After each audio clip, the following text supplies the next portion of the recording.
ശബരിമലയിലെ സുരക്ഷാ ചുമതല നിർവഹിക്കാനായി NDRF സംഘം സന്നിധാനത്തേക്ക് പുറപ്പെട്ടു. തൃശൂരിൽ നിന്നുള്ള ആദ്യ സംഘമാണ് സന്നിധാനത്തേക്ക് യാത്ര തിരിച്ചത്. 70 അംഗ സംഘം പുലർച്ചെ 1 മണിക്ക് പമ്പയിലെത്തും. ചെന്നൈയിൽ നിന്നുള്ള സംഘം നാളെ രാവിലെ യാത്ര തിരിക്കും. സന്നിധാനത്ത് നിന്ന് അരുൺ കൊടുങ്ങൂർ ചേരുന്നു. അരുൺ, ഇന്ന് പോലീസിന് തിരക്ക് നിയന്ത്രിക്കാനാകാത്ത സാഹചര്യം നമ്മൾ കണ്ടതാണ്. എന്തായാലും നാളെ രാവിലെയോടുകൂടി തന്നെ NDRF സംഘം സന്നിധാനത്തേക്ക് എത്തും എന്നാണ് അറിയാൻ കഴിയുന്നത്. തൃശൂരിൽ നിന്നുള്ള ആദ്യ സംഘമാണല്ലോ സന്നിധാനത്തേക്ക് യാത്ര തിരിച്ചത്. കൃത്യം എപ്പോഴായിരിക്കും അവർ എത്തിച്ചേരുക? അതോടൊപ്പം മറ്റ് കാര്യങ്ങൾ എങ്ങനെയാണ് ഷെഡ്യൂൾ ചെയ്തിരിക്കുന്നത്? രോഹിണി, അതിൽ ഏറ്റവും പ്രധാനപ്പെട്ടത് മണ്ഡലകാലം ആരംഭിച്ച ആദ്യ ദിവസങ്ങളിൽ തന്നെ ഉണ്ടായ വലിയ പ്രതിസന്ധികൾ നമ്മൾ കണ്ടതാണ്. തിരക്ക് നിയന്ത്രണത്തിൽ ഗുരുതരമായുള്ള കുറ്റകരമായുള്ള അനാസ്ഥയാണ് ശബരിമല സന്നിധാനത്ത് അനുഭവപ്പെട്ടുകൊണ്ടത്.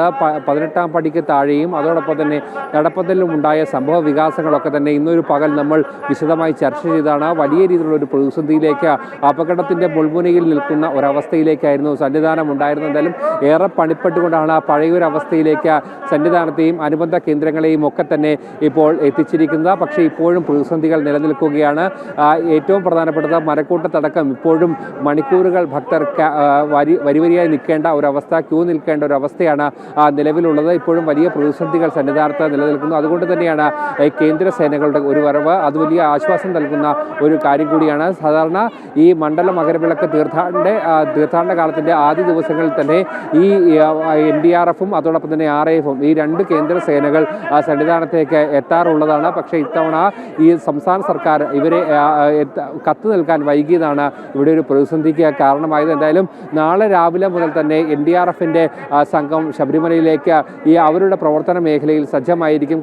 കാരണം നമുക്കറിയാം, വലിയ രീതിയിലുള്ള തിരക്ക് ഉണ്ടായാലും അത് മാനേജ് ചെയ്യാൻ, അത് ശാസ്ത്രീയമായ രീതിയിൽ കൃത്യമായി തന്നെ ആസൂത്രണം ചെയ്യാനുള്ള ഒരു സംവിധാനമുള്ള ഒരു സംഘമാണ് NDRF. ആ NDRFിൻ്റെ ഒരു പ്രവർത്തനം 70 പേരടങ്ങുന്ന സംഘമാണ് ആദ്യപടിയായി സന്നിധാനത്തേക്ക് എത്തുക. അതോടൊപ്പം തന്നെ ഈ സുരക്ഷാ പ്രാധാന്യം കൂടി നമുക്ക് കണക്കിലെടുക്കേണ്ടതുണ്ട്. അതീവ സുരക്ഷാ മേഖലയാണ് ശബരിമല സന്നിധാനം. അതുകൊണ്ട് തന്നെ കൃത്യമായി തന്നെ കേന്ദ്ര സേനകളുടെ ഒരു വിന്യാസം ഇവിടെ ഉണ്ട്. IB ഉൾപ്പെടെയുള്ള ഒരു സംവിധാനം ഇവിടെ പ്രവർത്തിക്കുന്നു. അതോടൊപ്പം തന്നെ കേന്ദ്ര RAF കൂടി ഇവിടേക്ക് എത്തുകയാണ്. എന്തായാലും അടുത്ത ദിവസം തന്നെ RAF കൂടി സന്നിധാനത്തേക്ക് എത്തുമെന്നാണ് നമുക്ക് അറിയാൻ കഴിയുന്നത്. എന്തായാലും എല്ലാവിധ ക്രമീകരണങ്ങളും പൂർത്തിയായി നാളെ രാവിലെ മുതൽ തന്നെ NDRF സംഘം കൂടി ശബരിമലയിലേക്ക് ഈ തിരക്ക് നിയന്ത്രിക്കുന്നതിനും അതോടൊപ്പം തന്നെ ഇത്തരത്തിലുള്ള അനിഷ്ട സംഭവങ്ങൾ ഒരിക്കലും ഇനി ആവർത്തിക്കാതിരിക്കാനുള്ള നടപടികളിലേക്കൊക്കെ തന്നെ പോകാനുള്ള ഒരു ശ്രമങ്ങൾ തന്നെയാണ് ഇപ്പോൾ നടക്കുകയും ചെയ്തിരിക്കുന്നത്. അത്ര ഗുരുതരമായുള്ളൊരു സാഹചര്യമായിരുന്നു ശബരിമല സന്നിധാനത്ത് ഇന്ന് ഉണ്ടായിരുന്നത്.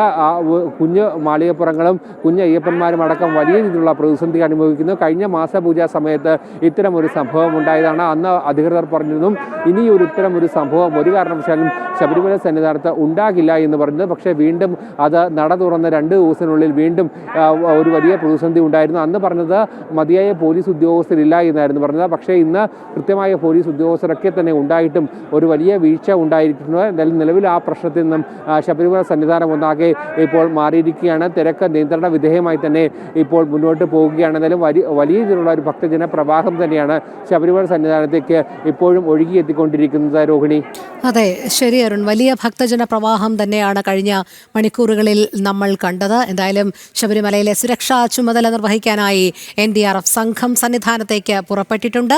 തൃശൂരിൽ നിന്നുള്ള ആദ്യ സംഘമാണ് സന്നിധാനത്തേക്ക് യാത്ര തിരിച്ചത്. അരുൺ കൊടുങ്ങൂറാണ് വിശദമായ വിവരങ്ങൾ നൽകിയത്.